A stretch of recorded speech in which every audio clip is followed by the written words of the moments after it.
નમસ્કાર, આપ જોઈ રહ્યા છો ગુજરાતનું number 1 news network online TV news. આવો જોઈએ આજના સમાચાર। અંજાર તાલુકાના ભીમાસર સહારા ગામમાં એકાએક રહેણાંક વિસ્તારમાં ભારે લોડના કારણે ડીપી ઉપર ધડાકા થઈ રહ્યા હતા, જેના કારણે લોકોમાં ભયનો માહોલ સર્જાયો હતો। તે દરમિયાન ભીમ આર્મીના જિલ્લા અધ્યક્ષ હરિભાઈ પરમારનો સંપર્ક થતાં હરિભાઈ પરમાર દ્વારા પીજીવીસીએલનો સંપર્ક કરી તાત્કાલિક ધોરણે રાતના 12 વાગ્યે પીજીવીસીએલ કંપનીના કર્મચારીઓ દ્વારા તત્કાલ ટીમ બોલાવીને વીજ પુરવઠો કાર્યરત કરવામાં આવ્યો હતો અને ભારે નુકસાની થતાં બચાવ થયો હતો। Online TV news Badhabhai Ahir, Bhimasar, Kutch.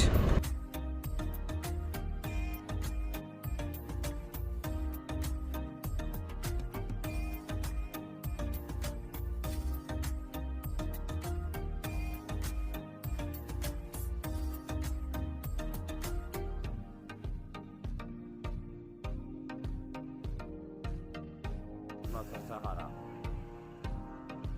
DP short થતા મારે તફરાતફરી વધી રહી છે। દેખાય છે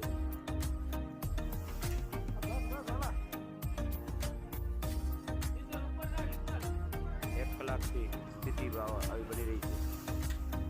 તંત્ર દ્વારા કોઈ પણ જીવથી પણ નથી આવે।